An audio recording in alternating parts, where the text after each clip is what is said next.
I built a rock-solid bed frame for under $100. Here's how.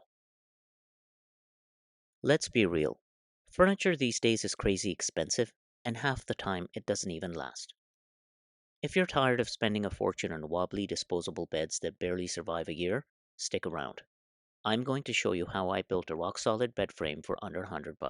And trust me, this thing is built to last. Why I built this bed is a great question. When we had kids, we quickly realized two things. One, their energy levels are off the charts. Two, our furniture wasn't built to handle it. We bought an IKEA bed frame for about 1,000 Canadian, which is not cheap, but within months we could hear it creaking and groaning under the stress. Within a year, it was barely holding on. Sure, we could tighten a few screws and tell the kids, hey, be careful, don't jump on the bed. But let's be honest, that's not a real solution.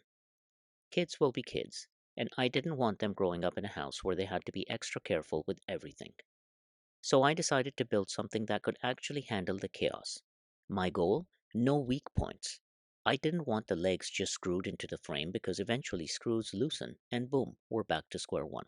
If I was going to spend money on a bed, I might as well make one myself. One that would actually withstand the chaos. Most store-bought beds rely on screws and bolts to hold everything together. The problem? Screws come loose over time, and once they start loosening, the entire structure gets weaker and wobblier until one day you're back in the store buying another bed. I wanted to avoid that completely, so I designed the bed so that all weight-bearing parts rest directly on the legs. No stress on fasteners. The slats are supported by a 2x4 that's glued and screwed to the long stretchers.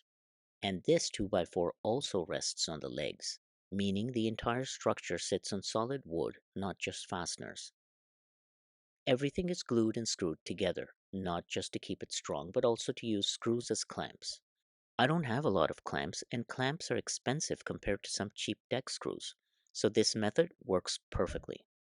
This method eliminates the need for tons of clamps and the waiting time for glue to dry, making the build faster and cheaper. The mattress sits just above the frame, keeping it locked in place so it doesn't slide around. At first, I thought about making this a daybed, but then I pictured my kids climbing the rails and jumping, treating it like a jungle gym. I quickly realized that racking forces, side-to-side movement, would eventually break the railing, so I went for a more traditional design that could handle impact from every direction. For this build, I kept it super simple. Keep in mind, all these amounts are in Canadian dollars. I basically used about 12 2x4s at about $4 a piece for a total of $48. I used two 2x6s at about $10 a piece for $20. 100 deck screws for around $15, and wood glue. A bottle of Gorilla wood glue should cost you around $10. Tung oil, another $10. I'll link to all these items in the video description below. As far as tools are concerned, I used a miter saw or a handsaw if you're feeling strong. Fair warning though, there's a lot of cutting. And a drill. If you don't have a miter saw, I highly recommend picking one up. A basic one costs around $100, and trust me, it'll pay for itself in no time. Plus, you'll find yourself making all sorts of cool projects once you have one. The entire build took me 2 days, and I let the finish cure for about a week before using the bed.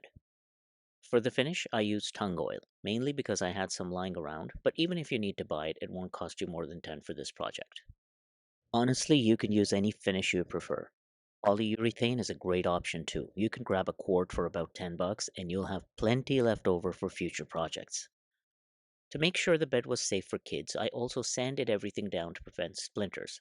Rounded all the corners with a router, but this is totally optional. If you don't have a sander or router, you can skip it. Alternatively, you can simply hand sand the exposed areas for a smooth touch. Pro tip. After applying the finish, I like to use a non-abrasive scouring pad to buff the surface.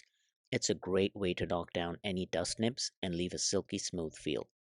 Finally, to keep the bed from sliding around, I stuck 4 extra thick Gorilla sticky pads underneath. Now, no matter how much jumping happens, the bed stays planted. Fast forward 1 year, and this bed is still exactly like the day I made it. I'm not even exaggerating. No creaks, no wobbles, no movement. I've seen both my kids and their friends jumping on it at the same time. And guess what? Not a sound. That's the difference between a build like this one and one that relies on screws for strength. If you're thinking about building your own bed frame, do it. Seriously, you won't regret it. And once you have a miter saw, you'll be able to build all sorts of furniture for your home, custom pieces that actually last. Let me know in the comments if you end up making one, or if you have any ideas for improvement. I'd love to hear your thoughts. Happy building!